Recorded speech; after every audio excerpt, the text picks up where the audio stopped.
Idan ba a manta ba, a ranar 26 ga watan Oktoba ne gwamnan babban bankin Najeriya, Godwin Emefiele, ya ba da sanarwar sauya fasalin manyan takardun kuɗaɗen ƙasar da Naira 1,000 da Naira 500 da kuma Naira 200 a bisa hujjoji na maido da kuɗi Naira tiriliyan 2.7 daga cikin Naira tiriliyan 3.3 da ke hannun mutane zuwa bankuna. Kuma shugaba Muhammadu Buhari ya amanna da tsarin har ya ƙaddamar da sabbin kuɗin har aka ba da wa'adin kammala sauya tsofaffin kuɗi zuwa sabbi cikin kwanaki 45 kacal daga ranar 15 ga watan Disamba zuwa 31 ga watan Janairu na sabon shekara da za a shiga. Wannan wa'adi ne ya sa Sanata Muhammad Ali Ndume miƙawa majalisar dattawa ƙudurin tsawaita lokaci daga kwanaki 45 zuwa watanni 6 a bisa wasu dalilai da ya bayyana. Kamar yadda na bada misali a Borno a Yobe, musamman ma Borno, ni yanzu kamar ni local government ina Goza local government ba mu da banki, babu banki. Kai local government wajen 20 da wani abu, 22 ina jin a Borno yanzu ba banki. Kuma tafiya daga wannan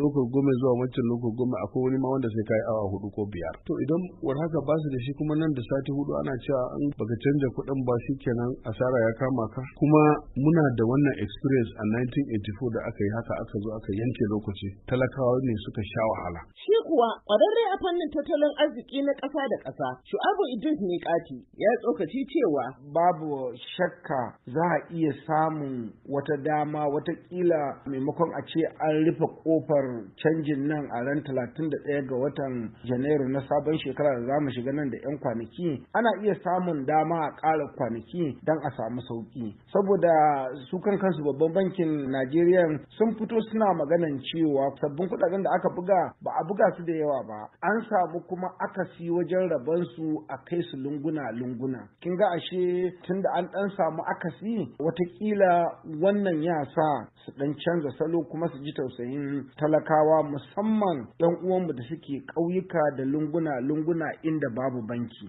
To sai dai ga ɗaya cikin manyan 'yan canji a ƙasar, Umar Garkuwa, ya nemi 'yan majalisa su sake nazari akan wannan lamarin. Na farko ma dai tukuna yanzu 'yan majalisar nan yana da kyau su koma su nazarci ko kuma su fahimci abin da zan gaya musu, su tsaya su taimaki ƙasa, za su taimaki ƙasa.